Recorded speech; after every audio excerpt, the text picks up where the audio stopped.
The tires crunched over gravel as our SUV rolled to a stop beneath the whispering pines. I killed the engine and let the silence settle. No sirens, no radio chatter, no briefing folders. Just the wind, birdsong, and the occasional creak of the dock swaying on the glassy lake. I looked at Ellie in the passenger seat. Her bare feet were already propped on the dashboard, her face tilted toward the sun pouring through the windshield. The tension in her shoulders had started to melt during the drive, but now it was truly gone. "We made it," she whispered, like speaking too loud might wake the chaos we'd left behind. In the back seat, Walter stirred awake with a grumble. "Smells like cedar and freedom," he said, his old army cap tipped sideways. God, I missed this place. I climbed out, stretching muscles that had been too tight for too long. The air was cleaner here, touched with the crisp bite of mountain pine. Our cabin, a squat, 2-story build of aged wood and stone, sat nestled by the edge of Stillwater Lake, its deck overlooking a mirror of blue sky. For once, I wasn't here as Commander Jack Rayner of Metro SWAT. I was just Jack husband. Soon-in-law, man on vacation. "Cabin looks good," I said, hauling bags from the trunk, still standing. "Barely," Walter grunted, stepping out stiffly. "But I'll take creaky floorboards over your damn sirens and city gunfire any day." Ellie laughed, brushing a lock of blonde hair behind her ear. No tech, no news, just wine, books, and fishing rods. That was the deal, Jack. I held up 3 fingers, Scout's honor. We unpacked in quiet harmony. Walter claimed the upstairs room with the best view, muttering something about first dibs for veterans. Ellie flitted from room to room, windows thrown open, her joy almost tangible. I grilled our steaks that evening while the sun dipped behind the trees, casting long golden streaks across the lake, and for the first time in months, I allowed myself to breathe. The knock came just as we were finishing coffee the next morning. It was too sharp, too deliberate. 3 raps, a pause, then 2 more. I opened the cabin door to a woman in her late 50s, thin-lipped and severe, her silver bob tucked neatly under a visor that read Stillwater, HOA, President. She wore a crisp navy polo shirt and held a thick binder under her arm like it was sacred scripture. "Can I help you?" I asked. She didn't smile. "I'm Karen Malley," she said, voice clipped, "President of the Homeowners Association for the Stillwater Lake community." I nodded slowly. "Nice to meet you. I'm Jack Rayner. My wife's family has owned this cabin for 22 years, she interrupted, flipping her binder. "Open, yes, I'm aware. Though I must inform you that current occupancy is in violation of our updated seasonal residency regulations." I frowned. "What regulations?" Karen pulled out a laminated page. "Per HOA, Bylaw 1 4B, subsection 3, off-season occupancy by non-permanent residents must be pre-approved by the board. Your presence wasn't documented." "We're not renters," Ellie said, stepping out behind me. "This is our property," Karen sniffed. "You still require clearance? And I must also mention that your vehicle was observed exceeding the posted speed limit by several miles per hour yesterday afternoon." "You're joking," Walter said from the porch swing. "Lady, this ain't a gated mansion community. It's a lake with outhouses."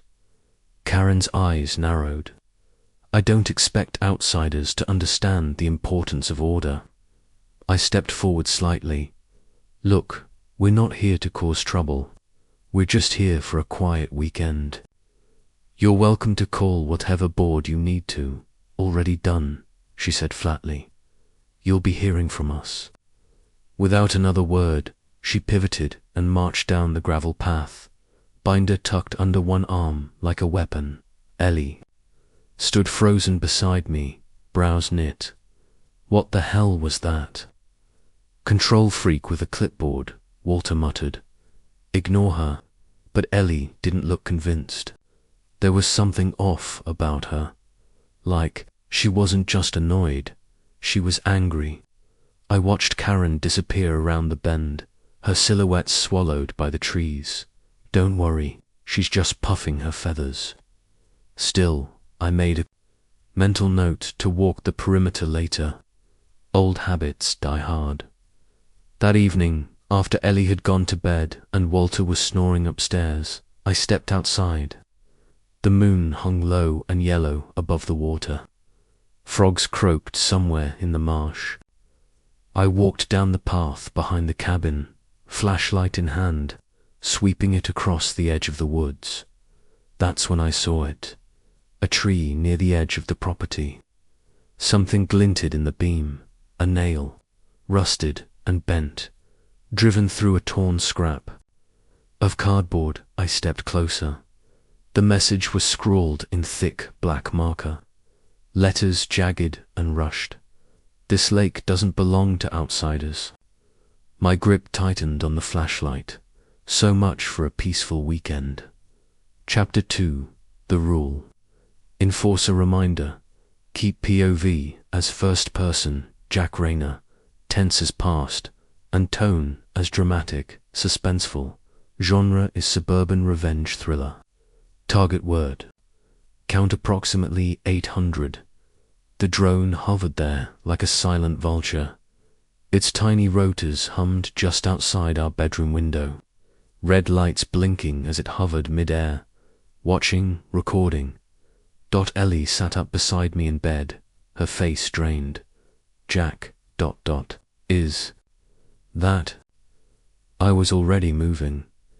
I grabbed my flashlight from the nightstand and slipped out the side door barefoot, crunching over pine needles and cold stone.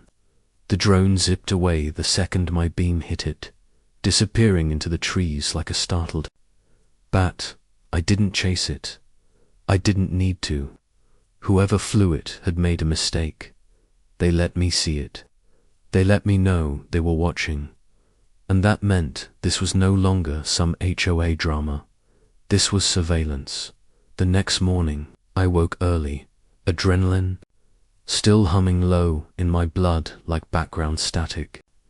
SWAT instinct. You never really turn it off, no matter how many lakes or miles you put between yourself and the city. I stood on the deck, sipping black coffee, eyes scanning the tree line.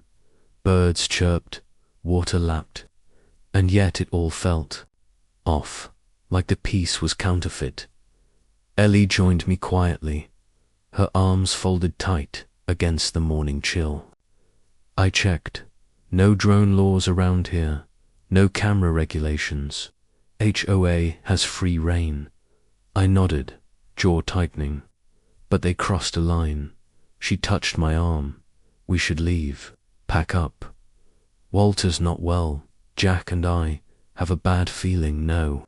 She blinked. "We're not running, Elle. Not again." I looked at her, not as a husband, but as the man I was trained to be. "We've been through worse. This is our land." Before she could argue, the crunch of gravel pulled our attention. Karen was back. This time, she wasn't alone. 2 men flanked her, one wiry with a clipboard and comb-over, the other broad-shouldered and sunburnt, dragging a measuring wheel behind him like a weapon. All 3 wore matching HOA polos. The cult of suburban order had arrived. Walter was already on the porch with a mug of tea. "Oh good," he muttered. "The minions brought backup." Karen stopped short at the foot of our deck, her expression as tight as her freshly ironed slacks. "Mr. Rayner," she said crisply, "we're here for an official property audit." "Excuse me," Ellie said, stepping beside me. Your deck is encroaching precisely 18 inches onto protected shoreline vegetation. Bylaw 7C. It must be removed or penalized at $350 per day. Clipboard man scribbled furiously. Also, Karen continued, flipping her own binder open. Open flame, grilling within 20 feet of native brush. Violation 3D. Fishing without. HOA, issued tags, -5A. Noise after dusk, 6F. And this structure here. She jabbed a finger at Walter's old satellite dish. Was never formally reported. It violates visual harmony regulations. Walter stood. Visual harmony. You think your smug little surveillance drone has harmony? Karen smiled thinly. That was neighborhood security protocol. I stepped off the deck slowly. Hands in pockets, calm, controlled. I'd faced cartel gunmen with less menace than I felt now. You came onto our property last night. With a drone, without permission. That's harassment. Not according to board rules, she said. The airspace belongs to the HOA.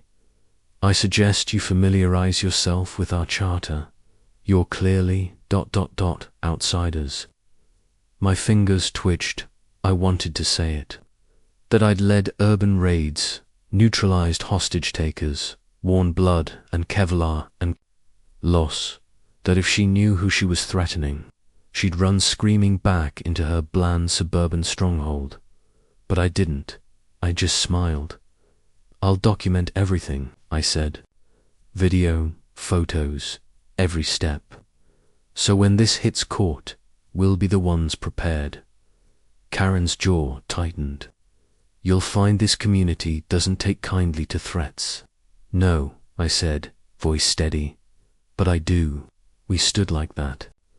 For a beat too long, her little HOA army behind her. Clipboard man fidgeting. Wheel guy pretending not to tremble. And then she turned. She gives me a headache, Jack muttered, already flipping through the thick stapled booklet. Half of these rules aren't even enforceable.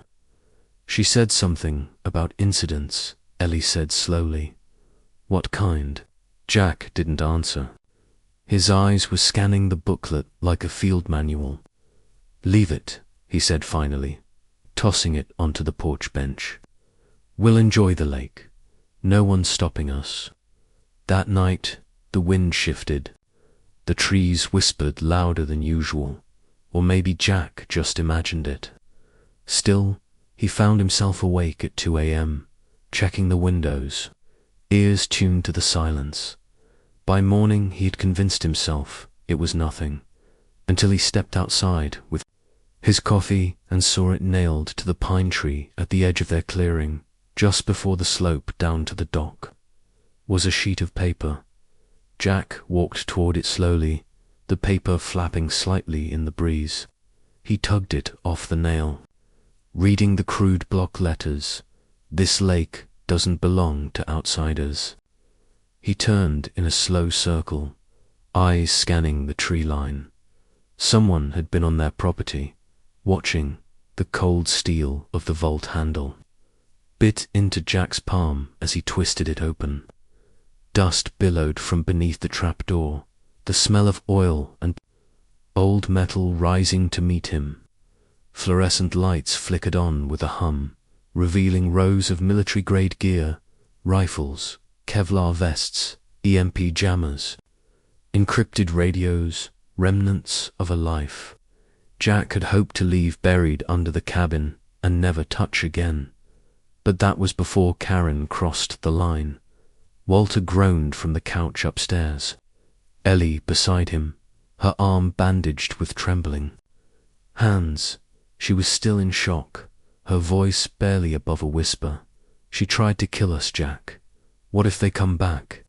They will, Jack said quietly, pulling a rifle from its rack. And this time, I'll be ready. He took the radio. Next.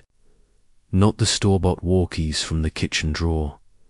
These were encrypted field models with military range. He tuned to a private channel, Victor 2, this is Falcon.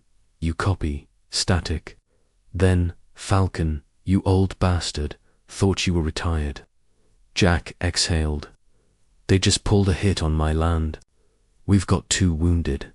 No local response. Karen and Brett, they're armed and hiding out near the East Ridge. A beat of silence. Then, say the word. No cavalry yet, Jack muttered. I need eyes. Can you patch into those old FAA drones we buried upstate? Already looking, I'll ping the sky by midnight. He clicked off. Backup was moving. But it wasn't coming to rescue him, just to give him a better view of the battlefield.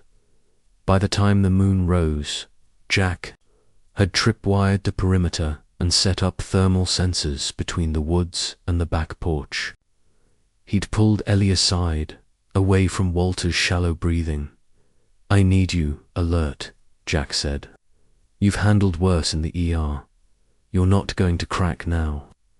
Ellie looked up, her face pale but furious. She shot me, Jack. I don't care if she's the damn county commissioner's sister. We need to end this. She's spiraling, which means she'll make mistakes. Ellie swallowed. What if she doesn't? Jack's jaw tightened. Then I do. Near midnight, the radio crackled again. Falcon, drone feeds live. I'm seeing 2 bodies near the north tree line. Heat signatures. They're moving. Jack sprinted to the monitors he'd wired into the basement wall. 2 red blips, weaving through the brush.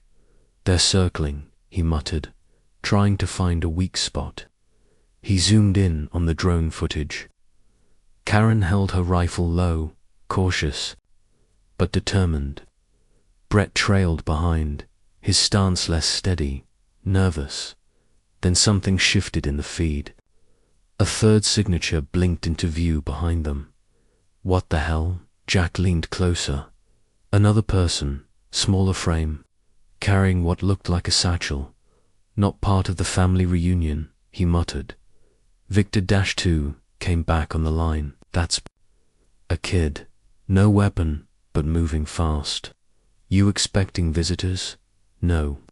The figure on the drone stepped into a clearing and froze. Karen turned, raised her gun. Jack's voice rose. Pull out. Their gunfire. Jack watched helplessly as the 3rd figure dropped. Brett shouted something. The drone picked up nothing but wind and static. Karen turned back, grabbed Brett by the arm, and they both ran, disappearing, into the shadows of the Pine Ridge. Jack slammed his fist into the table. Who was that? Ellie's voice cracked behind him. I don't know, Jack said, already pulling on his gear. But I'm going to find out. 15 minutes later, Jack was moving through the woods, night vision goggles strapped tight, his rifle trained. Low, his steps were careful, but his rage threatened to outrun his discipline. At the clearing, he found them. The kid, no older than 17. A local, by the look of him, lay on his side, bleeding from the shoulder. Not dead yet, Jack dropped to his knees and checked his pulse. Still there, he pulled the medkit from his belt and worked in silence. Pressure, bandage, clotting agent, stabilizer shot. Only once the boy's breathing evened out did Jack glance at the satchel still slung across his chest. Inside, printed documents. Labeled maps of property lines, cell tower pings. One page caught Jack's eye, a photo of Karen and the sheriff. The caption read, Illegal land transfers, evidence package 3. Holy hell, Jack breathed. You're a whistleblower.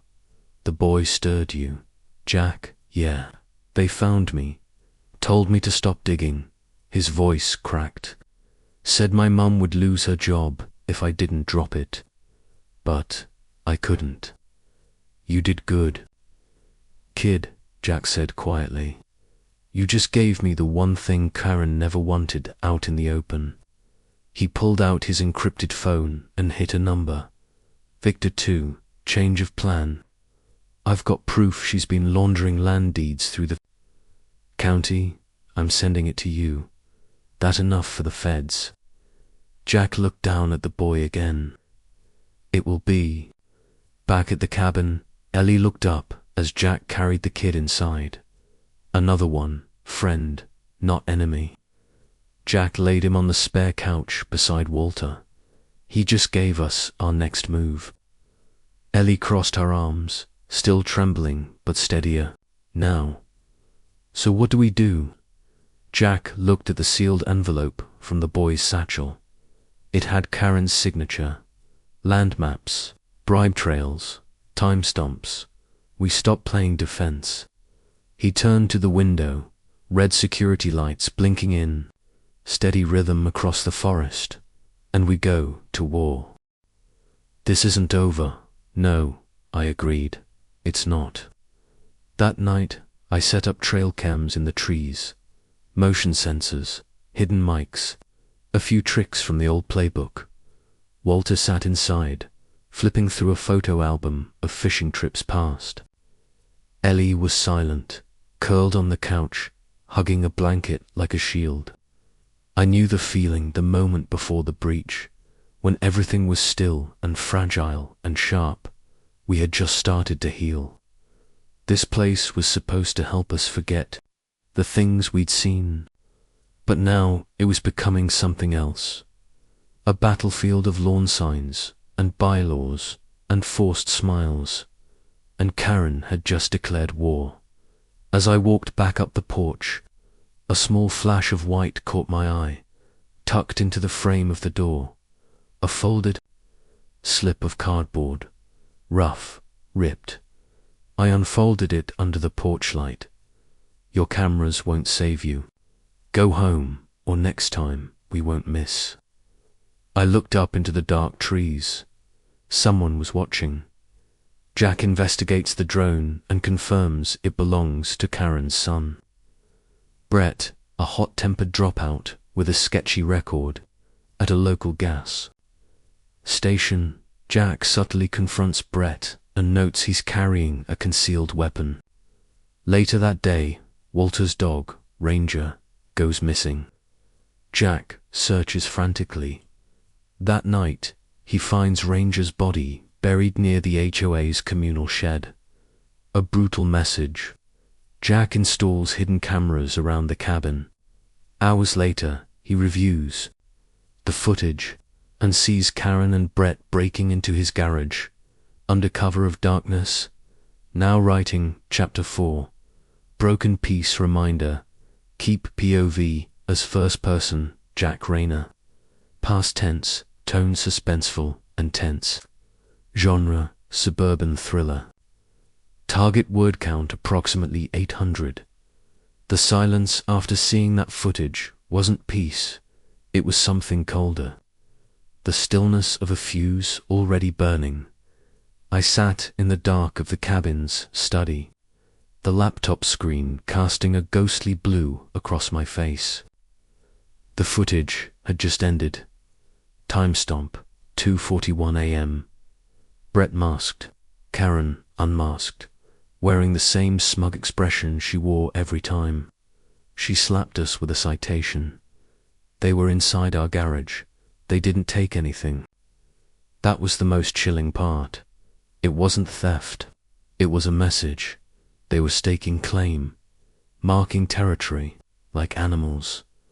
And I knew enough about animals to understand what came next. I didn't sleep. Instead, I wrote down every detail, every face, every movement. Every second of that footage was backed up onto 2 hard drives, one in the truck, one hidden inside a hollowed-out vent beneath the cabin stairs. Not paranoia. Procedure.Ellie found me on the porch around dawn, still in the same clothes. Coffee gone cold in my hands. You're shaking, she said gently, kneeling beside me. They were inside the garage, I said. At 2:41 this morning. Her eyes widened. Wait, who? I turned the laptop toward her. Hit play. She gasped when Karen's face came into frame. She wasn't even trying to hide. She wanted us to know. This was psychological. Walter came out moments later, a wool blanket over his shoulders, anything on Ranger. I hesitated. He read my silence before I could speak. Where was he? He asked, his voice already breaking. By the shed. They buried him. Walter sat down slowly on the porch step, looking out at the lake. His lips trembled, but he didn't speak, didn't cry, just stared, like something vital had gone out of him. They're provoking us, I muttered, trying to make us snap, so we're the ones who break first. Ellie looked at me. So what do we do? I stood. We document everything. We tighten our perimeter, and we don't let them make the first move again. Later that morning, I visited the sheriff's office in town, a cramped two-room building next to the bait shop. Sheriff Holland leaned back in his chair, boots propped on a filing cabinet, hands behind his head like he'd been waiting 30 years to nap. You have footage of them breaking into your garage? He asked. Raising an eyebrow, I nodded. And I found my father-in-law's dog buried not 40 feet from their community shed. Collar still on, throat slashed. Holland scratched his jaw. That's unfortunate. Unfortunate. I stared at him. That's felony trespassing, destruction of property, animal cruelty, and intimidation. The sheriff sighed. Look, Jack, I know who you are, and I know how you operate. Tactical, precise. But you're not in the city anymore. Out here, things run differently. Yeah, I noticed. Like people getting away with crimes because their sister sits on the county board. His eyes narrowed slightly. I hit a nerve. I'll file a report, he said, tone flat. But it might take a while for anything to come of it. Fine, I'll handle it myself. He blinked. Jack, don't go vigilante. I turned to leave. I'm not. I'm just protecting what's mine. Back at the cabin, I began prepping the fallback plan. There was an old root cellar beneath the house, built by Ellie's grandfather during the war. Stone walls, thick beams, cool and dry. I started reinforcing it. Emergency supplies, backup, radios, sidearms and gear no one here knew I'd brought. If Karen thought we'd cower, she didn't know who she was dealing with. That evening, the sky went from golden to slate in minutes. Thunder rolled distant. Ellie lit candles as the power flickered. Walter was asleep on the couch, blanket drawn to his chest. Ranger's old leash coiled on the armrest. The storm broke hard. Then a bang, not thunder, a sharp metallic crack from the north side of the cabin. I was on my feet before the second one hit. Ellie ducked. What the hell was that? A gunshot. I grabbed the flashlight and sidearm, heart-pounding. Third shot. Closer. Something thudded against the porch. Stay inside, I said, voice calm but sharp. Locked the doors.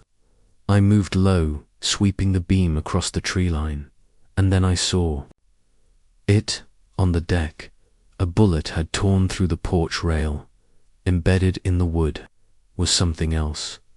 A smear of red dot and a torn strip of Walter's flannel sleeve. The gravel crunched under Jack Rayner's boots as he stepped out of the black Tahoe, breathing in the scent of pine and morning mist. The lake shimmered beyond the trees like a sheet of polished glass, still and blue, untouched by the chaos he'd left behind in the city. This, he muttered to himself, is peace. Ellie slid out from the passenger side, sunglasses already on, stretching her arms over her head. God, I missed this place, she sighed, her blonde hair catching a glint of light. Jack circled to open the back door. "Dad, you need a hand." Walter grunted from the back seat, already halfway out with his cane. "I've been getting in and out of cars longer than you've been chasing gangbangers. Let me have my dignity." Jack smirked and stepped aside. The cabin wasn't much cedar siding. Green shutters, a wraparound porch sagging just enough to call it rustic. But it was theirs, handed down from Ellie's grandfather, nestled in a quiet inlet away from the tourist-choked main lake. 3 acres of whispering trees, and no neighbors in sight, or so Jack thought. They spent the day settling in. Jack checked the perimeter out of old habit. Ellie unpacked the groceries. Walter claimed the rocker on the porch, where he promptly fell asleep with a paperback on his chest. By sundown, they were sipping wine and roasting sausages over the outdoor fire pit. The forest alive with cicadas and distant loon calls. Ellie nestled against Jack's shoulder. "This is the first time you've relaxed in ... what, 8 months?" Jack nodded, tipping his head back to study the stars. "Feels longer. You didn't tell me what the therapist said." Jack chuckled. "Same as always. Take a break, breathe, stop expecting every shadow to pull a weapon." Ellie leaned in closer. "Maybe you'll actually listen this time." Jack kissed her hair, but said nothing. Some habits weren't made to be broken. The second morning brought fog and birdsong, and a knock on the cabin door. Jack froze mid-sip of his coffee. Ellie glanced at him.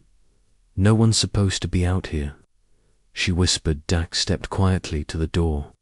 Not bothering with a weapon, not yet, and opened it. A woman stood there, maybe mid-50s, in a salmon-colored windbreaker zipped to the throat.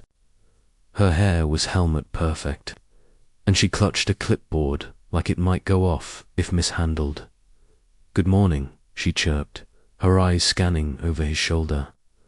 "I'm Karen Malley. I'm the HOA president for this sector of the lake."